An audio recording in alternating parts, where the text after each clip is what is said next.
बहुत बहुत स्वागत है पप्पू यादव जी आपका। अब आप पूर्णिया से सांसद हैं। मैं चाहूंगी एक बार जोरदार तालियां हो जाएं। जनता ने जनादेश देकर उनको भेजा है, तो आपको मुझे लगता है बहुत बहुत धन्यवाद।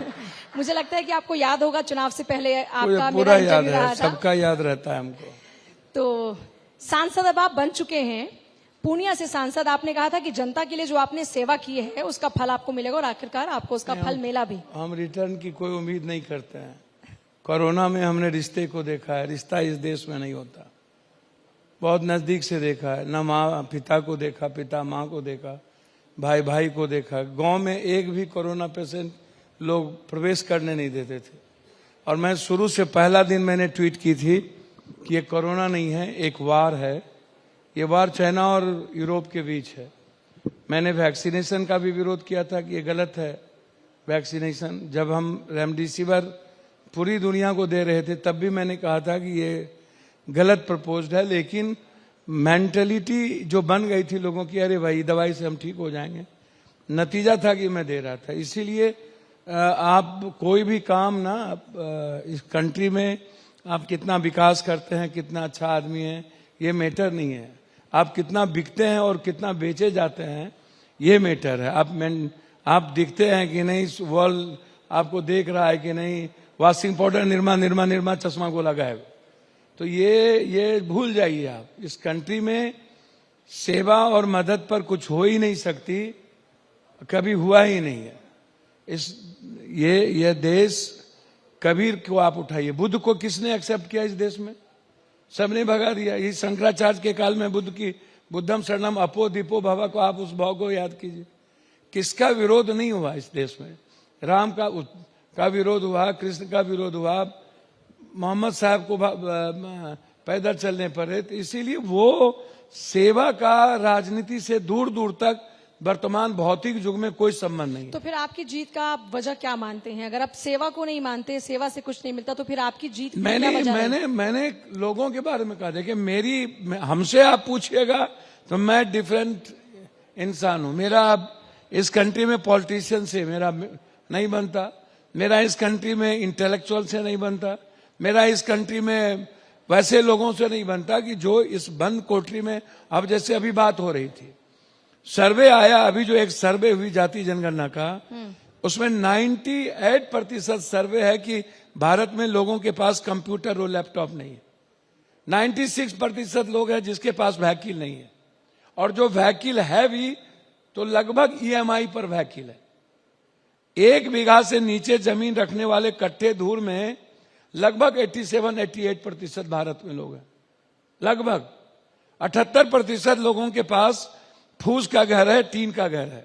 78% लोगों के पास 13% के लगभग आप MA या आपका जो एजुकेशन है वो बिल्कुल हाई एजुकेशन नहीं है। आप बहुत उसको अब उसको साक्षर कह सकते हैं आप, वो है। आप एजुकेशन आपका नहीं है। तो जो सर्वे है सामने में, आप 84 करोड़ लोगों को आप 5 किलो अनाज दे रहे हैं आजाद हिंदुस्तान के 70 साल के बाद, और उसके बाद 6000 पर कैपिटा इनकम है आपका। तो मेरे 2 सवाल आपसे हैं। पहले सवाल पे मैं आ रही हूँ, आप अपनी जीत का श्रेय किसको देते हैं? किन कारणों से आपकी पूर्णिया से जीत हुई? आप में जीत का श्रेय कंप्लीट जनता को जाती है।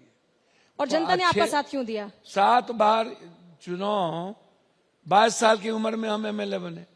उसके साथ सबसे बड़ा रीजन क्या है कि हमने अपनी लाइफ में कास्ट क्रीड, दुनिया में, अब हमको तो टिकट मिल गई थी 2 बार। मधेपुरा से टिकट दे दिया गया, उसको छोड़े, सुपौल से दे दिया गया, उसको छोड़े। पूर्णिया मैंने ही इंडिपेंडेंट चुना कि मुझे निर्दलीय चुनाव लड़ना है। और सबने कहते कहते थक गया, हमने नहीं, हम उसमें नहीं गए। आप जब अब आप इसको आप कंप्लीटली उठा करके देखिएगा तो हमारा जो अटैचमेंट है पब्लिक के साथ, लोगों के साथ, या जो इमोशंस है, जो कंप्लीट, आप कोरोना में देखिए, मैं हिंदुस्तान के लगभग अस्पताल हम गए। मतलब आप ये मानते हैं ना कि आपकी सेवा का फल आपको बाढ़ मिला? में देखिए, मेरा relation complete neck to neck रहा, फैमिली की तरह रहा। हम 12 दिन सोए ही नहीं।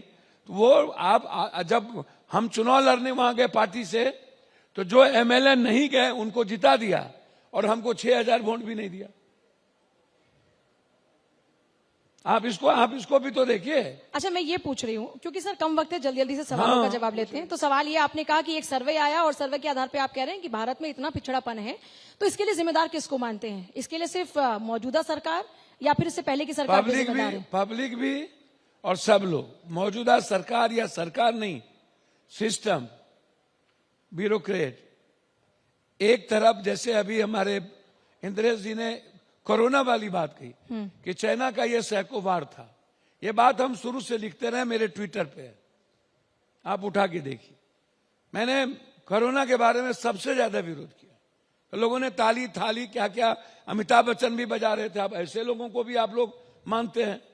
अब फिर जब आप यह बात हमसे पूछ रहे हैं कि ये दोषी कौन है, तो ये जो हमारा कंट्री है ना, जिसको आध्यात्मिकता की बात कही जाती है, ये धर्म की अफीम वाली कंट्री नहीं है, ये स्पिरिचुअल कंट्री है, जिसको विवेकानंद कहते थे सनातन।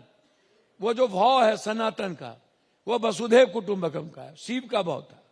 शिव हम लोग के आराध्य गुरु थे, जिसको सर्वधर्म संभव आत्म मोक्षार्थम जगत हिताय च, संपूर्ण मानव और विश्व का कल्याण और खुद के मोक्ष की कल्पना।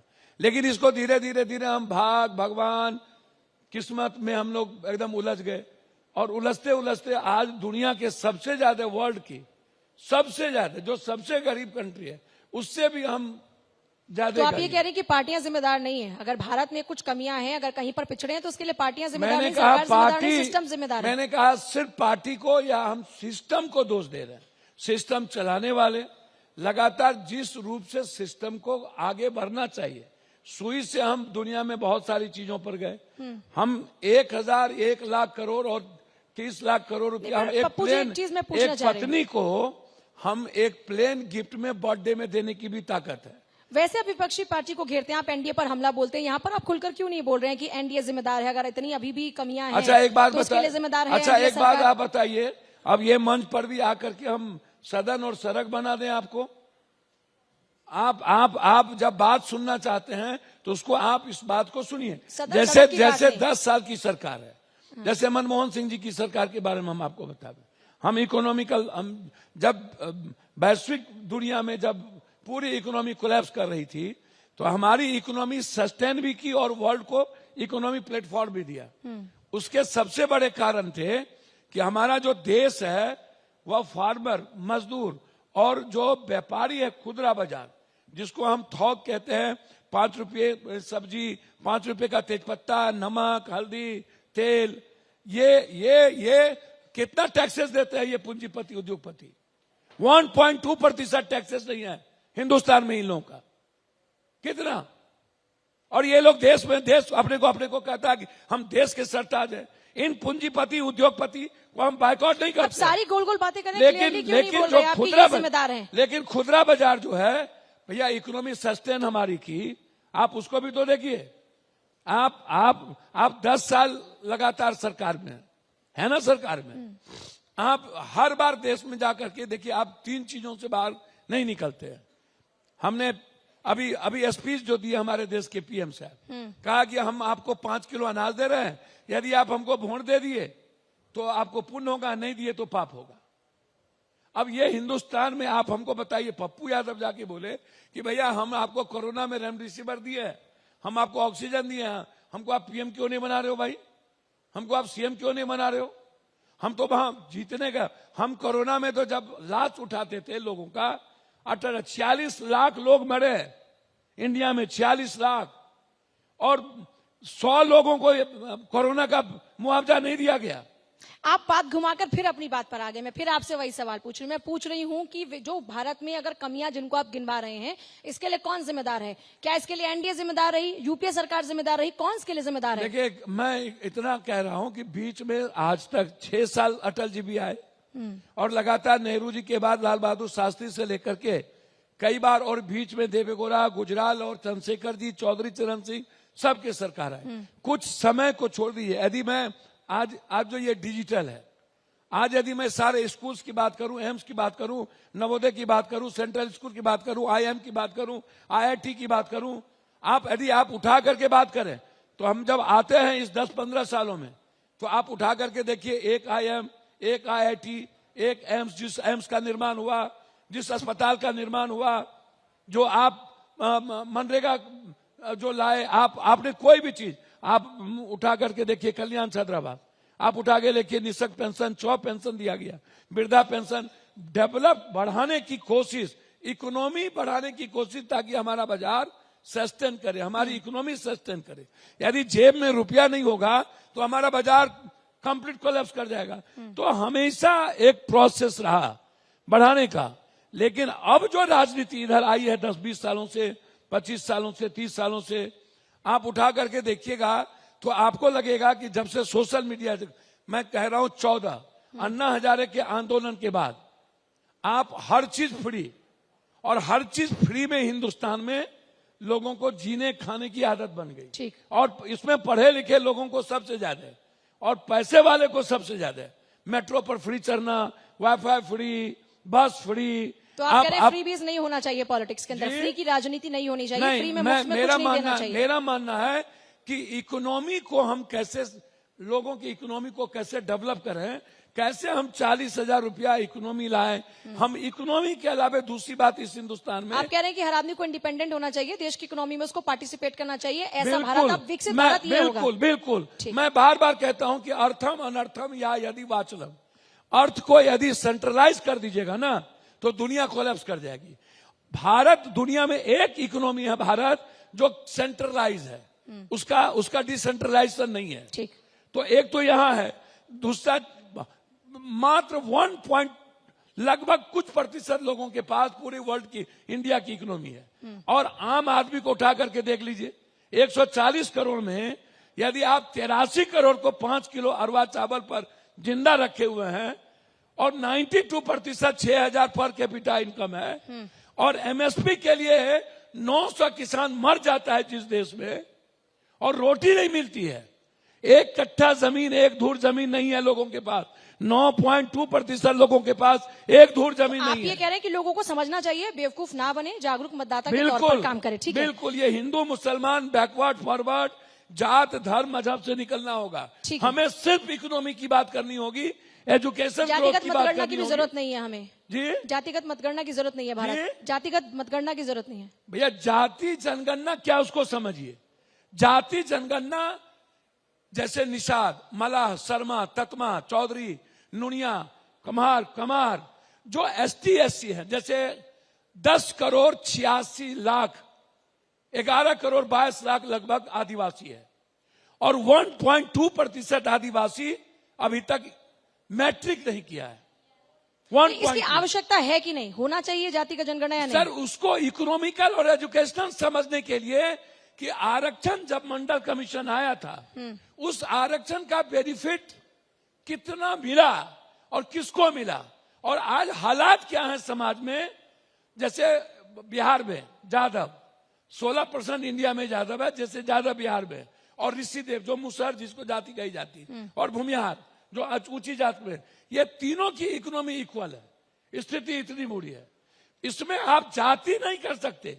भूमिहार अपर कास्ट में है, जादव ओबीसी में है। जाति का काउंटिंग क्यों हो? फिर तो लोगों को एक आम आदमी की तरह काउंट होना चाहिए ना। जाति की काउंटिंग ये पूछा जाता है कि आपके यहाँ गाड़ी है कि नहीं, आपके घर हैं कि नहीं, आपके बच्चे पढ़े हैं कि नहीं, कितने बच्चे हैं आपके। तो जाति की काउंटिंग की बात नहीं है। जाति जनगणना की राजनीतिक भागीदारी आजाद हिंदुस्तान के बाद एसटी एससी दलित को मिला कि नहीं, वो पीएम कब होंगे। जैसे लोग कहते हैं कि 3 रेजिमेंट है, पहले अहिर रेजिमेंट भी था, चमार रेजिमेंट की बात उठ रही है, आप कुशवाहा कल कई रेजिमेंट की बात कह रहे हैं कि समाज का उद्धार तब होगा जब जातियों का नाम मिट जाएगा। नहीं, आप यदि इकोनॉमी को बढ़ाओगे तो जाति धर्म का ये भाग और किस्मत मेरे पास कुछ सवाल है और वक्त कम है, क्योंकि आप पुणे से सांसद बन चुके हैं, लेकिन बिहार में जब आपको किनारे किया गया चुनाव के दौरान में, लेकिन अब आपकी उपयोगिता बढ़ गई। सुना बीमा भारती से आपकी मुलाकात हुई। अच्छा, क्या बीमा भारती कोई, आप मेरे घर आएंगे तो क्या मैं आपकी बेटी की तरह सम्मान न करूं? अच्छा, साथ देंगे कि नहीं देंगे? राजनीति में लगभग 60% कांग्रेसी बीजेपी हो गए, देंगे कि नहीं देंगे? 4 सीएम कांग्रेसी हैं। साथ देंगे कि नहीं देंगे? किनका? आपके घर पर बीमा भारती आई तो आप उनका साथ देंगे उपचुनाव में कि नहीं देंगे? मैंने कह दिया अपने वर्कर को और सबको, कांग्रेस की पार्टी जहां खड़ा हो आपको उस रेस्पेक्ट को देखिए, मैंने कह दिया। अच्छा, लोगों को एक कंफ्यूजन है कि आपका कांग्रेस से क्या कनेक्शन है? चुनाव से पहले अपने पार्टी का विलय कर दिया, फिर आपने निर्दलीय चुनाव लड़ा, अच्छा, अभी एक बात- करंट एक सिचुएशन बात क्या आप है? बताइए है, गठबंधन धर्म पहले नेशन सामने में है, गठबंधन सामने में है। पप्पू यादव इंपॉर्टेंट नहीं था, हमें तो टिकट मिल गई थी मधेपुरा से, हमें तो सुपौल से टिकट मिल गई थी और कह दिया गया हमको एबी फॉर्म ले जाइए। हमने कहा सवाल मेरा घर है, हम मधेपुरा में 2 बार, मैडम सुपौल से 2 बार चुनाव लड़ी, 2 बार लोकसभा अभी सांसद करंट रही। सिचुएशन बताइए ना, आप कांग्रेस में पार्टी का विलय हो चुका है, आप गठबंधन में हैं, क्या है मैं बंधन? इंडिपेंडेंट सदर में हूं, एसोसिएट कांग्रेस के साथ हूं, मैंने तो कहा आपको। बिहार के विधानसभा चुनाव में पप्पू यादव की भूमिका क्या होगी? जो भूमिका यदि केंद्रीय नेतृत्व तय करेगा, मैं समझता हूं कि बिहार के 14 करोड़ जो नया जनरेशन जो आ रहा है, जो एक नई उम्मीद देख रहा है, एक नया आशा, एक नया रास्ता, वो 20 साल 30 साल की जो घिसी पिटी राजनीति है, वही चेहरा, वही जात, वही बैकवर्ड, वही फॉरवर्ड, वही फिर एक दूसरे को गाली देना, इससे निकलना चाहती है और एक नया रास्ता बिहार को 2025 में चाहिए, जिस पर हम काम करेंगे, ये मैं आपको बता। एक आखिर में बस सवाल जल्दी से, आखिर लालू यादव के साथ इतनी दूरियां क्यों बन गई लालू फैमिली के साथ में कि दूरियां मिट नहीं पा रही? लालू यादव जी के साथ विपक्ष का नेता 84-85 में पप्पू यादव अकेला बनाए, फिर लालू यादव जी के साथ 11 निर्दलीय एमएलए लेकर के मुख्यमंत्री बनाए। लगातार घर में भी वैचारिक विभेद होती है, सहमति और असहमति रहता है। लालू यादव जी का पॉलिटिकल कंपल्सन होगा और मेरा ह्यूमन कंपल्सन है, मेरा आने वाला पीढ़ी कंपल्सन है, मेरा बिहार कंपल्सन है। उनका हो सकता है सियासत और सत्ता प्राथमिकता हो, लेकिन मेरा बिहारी प्राथमिकता है। मेरा कोसी और सीमांचल, जिसको मैं नंबर 1 करना चाहता हूं, पूर्णिया जैसे मेडिकल सिस्टम है, मैंने साफ शब्दों में कह दिया कि भैया हमको लोगों ने कहा कि डॉक्टर से वोट मांगिए, हमने कहा नहीं मांगेंगे। दूरियां मिटी कि नहीं मिटी? जल्दी से सर बोलिए ना भाई। दूरियां नहीं मिट पाई? भैया रिश्ते लालू यादव और हमारे व्यक्तिगत रिश्ते अच्छे हैं। तेजस्वी की बात याद है ना, चुनाव में कहा कि एनडीए के उम्मीदवार को जिता देना, लेकिन पप्पू यादव को जी नहीं। को 2 बार डिप्टी सीएम का मौका मिला और 2 पिता मां के मुख्यमंत्री के वो बेटे हैं, उनको अवसर मिला, उनको बेहतर करना चाहिए और उनको बड़ा बनना चाहिए। आप उनका साथ देंगे एरोगेंसी और भविष्य में? अहंकार खत्म करना भविष्य में उनका साथ देंगे आप? भैया राजनीति में कौन कब किसके साथ देंगे ये कहना मुश्किल है, ठीक। लेकिन तेजस्वी जी और पप्पू यादव का जो वे ऑफ लाइफ है वो नदी के 2 किनारे है। बहुत शुक्रिया पप्पू जी आपका बहुत बहुत सवालों धन्यवाद, का जवाब नमस्कार, देने के प्रणाम। लिए। तो बड़ी दिलचस्प यहाँ पर चर्चा रही। चलिए, राजनीति में तो वैसे भी कहा जाता है कि ना कोई स्थायी दोस्त है और ना ही कोई स्थायी दुश्मन। बहुत बहुत शुक्रिया।